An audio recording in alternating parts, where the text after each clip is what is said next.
नाज़रीन अस्सलाम वालेकुम and good evening. Ali Bukhari, कानून और आप दोनों आपकी खिदमत में हाजिर। Today on the 28th of September 2015 अपने प्रोग्राम का आगाज़ करते हैं हमेशा की तरह थोड़ी सी अपडेट्स, थोड़ी सी बातों के साथ, थोड़ी गप्पों के साथ। गप्पे तो खैर मैं नहीं मारता, लेकिन बातें ज़रूर करता हूँ आपके साथ। हमारा इस हफ्ते का जो प्रोग्राम है इंशाल्लाह हमेशा की तरह, हर हफ्ते की तरह, सारा हफ्ता तो मैं फिंचली ऑफिस में अपने हेड ऑफिस में गुजारूंगा। इंशाल्लाह दिस थर्सडे मैं मैनचेस्टर में लोगों से मिलूंगा, और अगर आप मिलना चाहते हैं तो अपना इंटरेस्ट रजिस्टर करा सकते हैं और इंशाल्लाह वहाँ मुलाकात हो सकती है। अब चलते हैं सीधा कुछ अपडेट्स की तरफ। अपडेट्स, दो इंपॉर्टेंट चीज़ें हैं जिनके बारे में मैं बात करना चाहता हूँ। एक तो जो मैंने पिछले हफ्ते बात नहीं की थी और करनी चाहिए थी, लेकिन दोनों चीज़ें मुझे पिछले हफ्ते आपके साथ डिस्कस करनी चाहिए थी, लेकिन मुझे उसका मौका नहीं मिला था। एनीवे, अब बात कर लेते हैं, कुछ ज़्यादा पुराने डिसीजंस नहीं हैं। नंबर 1, इमिग्रेशन बिल 2015, 17 सितंबर 2015 को अनाउंसमेंट आ चुकी है कि इमिग्रेशन बिल 2015 को बनाया जा रहा है, बहुत जल्दी पार्लियामेंट के सामने प्रेजेंट कर दिया जाएगा। मकसद उसका क्या है? मकसद उसका सिर्फ और सिर्फ एक ही है, जो उनका एक मंशूर जो वो बयान कर रहे हैं इस इमिग्रेशन एक्ट 2000 इमिग्रेशन बिल 2015 के पीछे, वो ये है कि इस बिल के बाद और इस एक्ट के बाद it will be more difficult for the immigrants, for illegal immigrants to stay in the UK than ever before. इसका मतलब क्या है कि ये जब कानून पास कर दिया जाएगा, इस मुसव्वदे को जब कानूनी शक्ल दे दी जाएगी और इसको कानून का हिस्सा बना दिया जाएगा, इससे ज़्यादा सख्ती इलीगल इमिग्रेंट्स के ऊपर इससे पहले कभी नहीं की गई होगी। अब ये चीज़ फिर आप कहेंगे जी अली बुखारी आ जाता है, आके डराना शुरू कर देता है, लेकिन आपका जानना ज़रूरी है। अब इस एक्ट के अंदर क्या चीज़ें आ रही हैं, जो हम बात करते आए हैं लैंडलॉर्ड्स के ऊपर एक चेक्स डालने वाली, कि लैंडलॉर्ड्स को चेक करना पड़ेगा कि आपका इमिग्रेशन स्टेटस क्या है, इससे पहले कि वो आपको कोई घर रेंट आउट करने दें या कोई कमरा रेंट आउट करने दें। अब अगर आपके लैंडलॉर्ड ने आपको स्टेटस देखे बगैर आपको जगह दे दी रहने के लिए, तो उनको फाइन किया जा सकता है। इमिग्रेंट्स को अगर स्टेटस नहीं है, लैंडलॉर्ड्स एविक्ट कराने में ज़्यादा आसानी से उनको एविक्ट करा सकते हैं। एविक्ट करने का मतलब है कि आपको निकाला जा सकता है इस प्रॉपर्टी में से। ड्राइवर्स लाइसेंस के पीछे पहले ही पड़े हुए हैं, NHS के पीछे पहले ही पड़े हुए हैं। ये सारी चीज़ें उसी एक स्कीम का हिस्सा हैं जिसमें वो आपके लिए ज़िंदगी ज़्यादा से ज़्यादा मुश्किल करना चाहते हैं अगर आपके पास UK में स्टेटस नहीं है।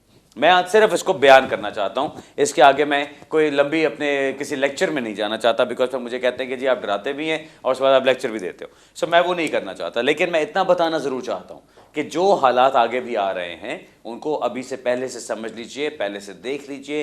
ये ना हो कि कल को सर पे मुसीबत पड़ी हो तो फिर ही आप उसके साथ डील कर रहे हो, बिकॉज फिर आप उसको ज़्यादा अच्छे तरीके से डील शायद ना कर सकें। एक तो ये चीज़ थी जो मैं डिस्कस करना चाहता था, इसके ऊपर मैं और अभी बात नहीं करूँगा। जब ये एक्ट बन जाएगा, जब इसके तमाम कवानीन सामने आ जाएंगे, तब हम इसके ऊपर ज़्यादा बात कर सकते हैं। दूसरा जो केस मैं डिस्कस करना चाहता हूँ वो है Shiraz Mohammad and Shahbaz Ali, R versus R on the application of Shiraz Mohammad and दूसरी जो एक कनेक्टेड केस था इसका, वो शहबाज अली था। ये वो केसेस हैं जो डील कर रहे हैं डिसीजन जो टॉइक के ऊपर और ये ETS की तरफ से आया है।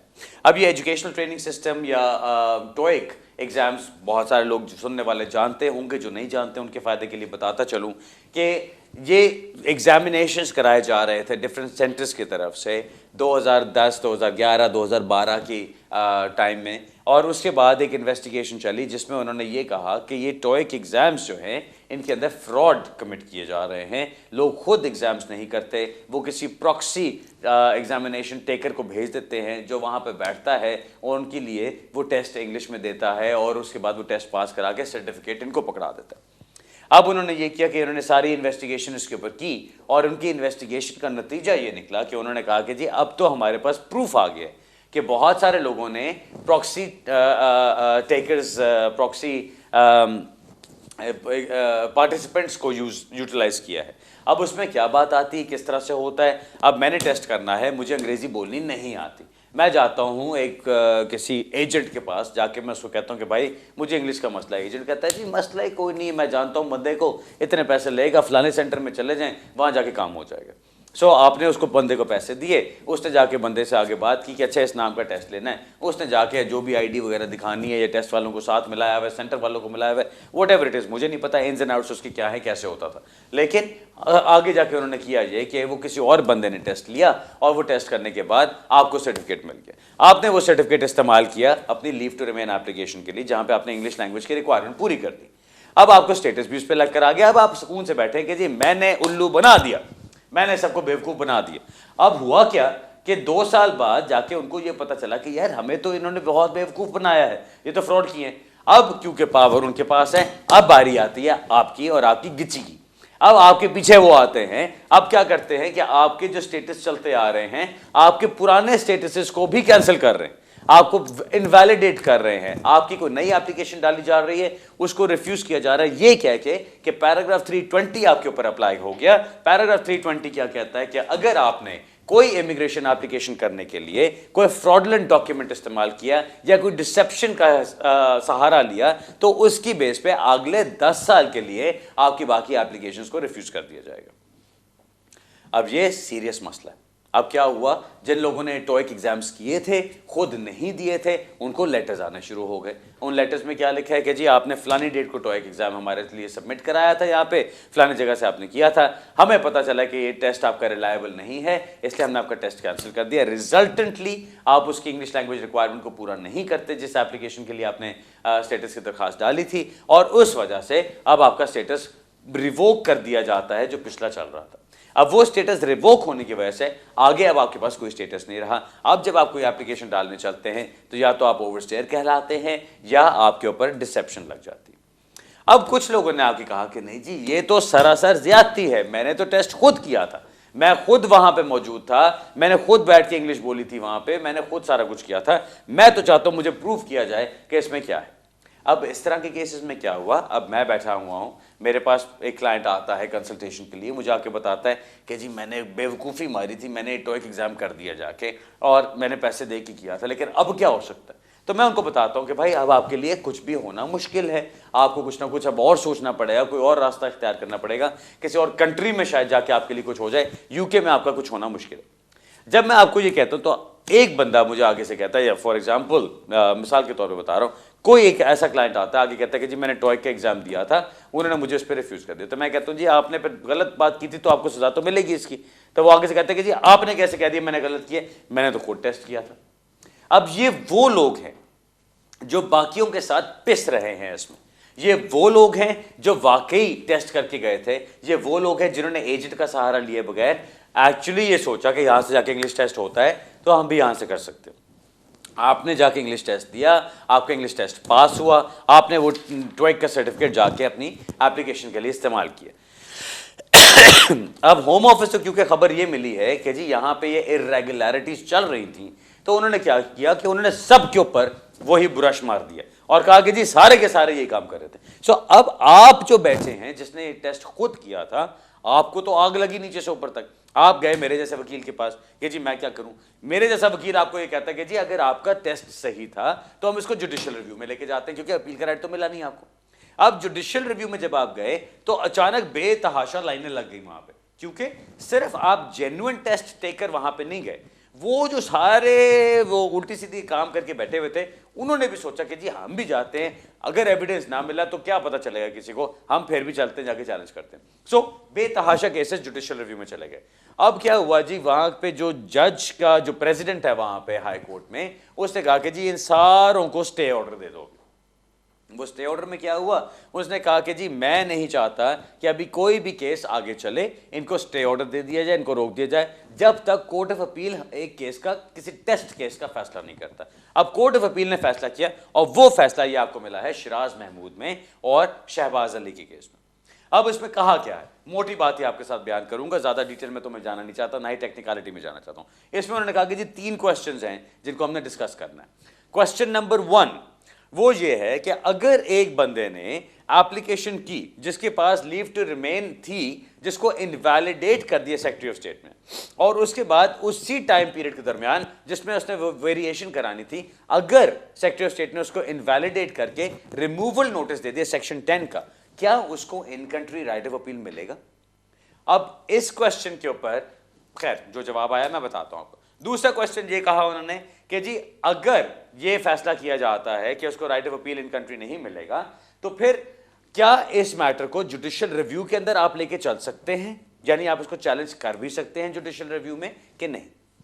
और तीसरा क्वेश्चन वो सिर्फ शहबाज अली वाले मैटर में था कि सेक्शन 3C वाला उसकी टाइमिंग क्या है, वो आपको कहां तक लेके चलेगी, लेकिन मेन चीज ये दो सवाल है। यानी क्वेश्चन नंबर 1, क्या आपको in country right of appeal मिलना चाहिए जब आपकी एक एप्लीकेशन ऑलरेडी पेंडिंग है, उस एप्लीकेशन के अंदर आपने वेरिएशन की दरखास्त डाली है, यानी आपने कुछ ना कुछ करने की कोशिश की है, लेकिन उसी के अंदर आपकी लीव टू रिमेन को इनवैलिडेट कर दिया गया from the secretary of state. क्या आपको in country right of appeal मिलना चाहिए? बिकॉज आउट ऑफ कंट्री तो मिल रहा है आपको। अब जिस तरह से वो ये इमिग्रेशन बिल के अंदर भी जो 2015 का है उसमें भी लेकर आ रहे हैं, वो यही है, deport first appeal letter, remove first appeal letter. वही चीज इसके अंदर यहां पे वो कह रहे हैं कि आपको क्या इसमें अपील का राइट मिलना चाहिए। अब इस सवाल का जवाब जो कोर्ट ऑफ अपील की तरफ से आया है वो ये कि आपको in country right of appeal नहीं मिलेगा इस पर, क्योंकि वो ये कह रहे हैं आपको जो मौका दिया जा रहा है, आपको ये कहा जा रहा है कि जी आपने जो कुछ भी किया, अगर सेक्रेटरी ऑफ स्टेट की तरफ से लीव आपकी इनवैलिडेट कर दी जाती है while you have an application pending, तो आपको in country right of appeal नहीं मिलेगा, आपको out of country right of appeal मिलेगा। ये तो फैसला नंबर 1 है इसका। फैसला नंबर 2 इसका क्या है, जो दूसरा क्वेश्चन था कि क्या इन सर्कमस्टांसेस में आपके लिए judicial review is the right application और नॉट। अनफॉर्चुनेटली यहां पे भी मैं कहूंगा हमारे खिलाफ, क्योंकि मैं आप लोगों के साथ इस चीज के लिए लड़ रहा होता हूं, हमारे खिलाफ इसका फैसला गया है और यह कहा गया है कि जहां पे आपको out of country right of appeal दिया जा रहा है वहां पे जुडिशियल रिव्यू आपके लिए सूटेबल नहीं है। यह भी मुझे बहुत अफसोस के साथ कहना पड़ता है कि यह चीज भी आपको नुकसान पहुंचाती है। क्यों? बिकॉज जो एक जुडिशियल रिव्यू का कॉन्सेप्ट है, जजेस ने उस कॉन्सेप्ट को काफी एक्सटेंड कर दिया। वो कॉन्सेप्ट ये है कि जुडिशियल रिव्यू में आप तब जाते हैं जब आपके पास कोई ऑल्टरनेटिव वायबल रेमेडी नहीं होती। ऑल्टरनेटिव वायबल रेमेडी का मतलब ये है कि आपके पास कोई और ऐसा रास्ता मौजूद है जिसके थ्रू जाके आप इसको फाइट कर सकते हैं। अब मैं अगर इस केस को फाइट करूं तो मैं तो इस चीज पे आगे करूंगा कि जी ऑल्टरनेटिव रेमेडी तो है लेकिन वायबल नहीं है। वायबल का क्या मतलब पता है? जो आपके लिए करामत है। अब आप अगर यूके में रह रहे हैं, आपका यहां पे बड़े सालों से कुछ काम चल रहा है, आप स्टूडेंट थे या आप एंटरप्रेन्योर पे थे या आप किसी पीएसडब्ल्यू पे थे, किसी पे भी थे, अगर वो चल रहे हैं और आपको एकदम से कह दिया जाता है कि जी आपको रिफ्यूज कर दिया, वापस अपनी कंट्री जाके अपील करें, ये मैं नहीं समझता कि आपके लिए वायबल होगा। वायबल का मतलब है कि क्या ये चीज आपके लिए करामत है कि नहीं। अब यहां पे जजेस ने कहा है कि नहीं, ये जो रेमेडी आपको दी जा रही है आउट ऑफ कंट्री अपील करने की, वो आपके केस में वायबल भी है। इस केस में जो फैसला आया है वो ये आया है कि आपको जुडिशियल रिव्यू इसके लिए सूटेबल नहीं है, अनलेस आप समझते हैं कि आपके केस में बहुत स्ट्रांग मेरिट्स हैं कि आप उसको एक्सेप्शनल हद तक ले जा सकें, तो फिर आप इसको जुडिशियल रिव्यू में लेके जा सकते हैं। ठीक है, अब ये चीज मैं सिर्फ आज डिस्कस करना चाहता था। ब्रेक पे चलते हैं, ब्रेक से वापस आते हैं, फिर अपने सवाल जवाब का सिलसिला शुरू करते हैं, लेकिन मोस्ट इंपॉर्टेंट चीजें ये आपको आज समझानी थी। अभी ब्रेक से चलते हैं, ब्रेक पे चलते हैं, वापस आके फिर अपना सवाल जवाब का सिलसिला शुरू करते हैं। मिलते हैं थोड़ी सी देर में।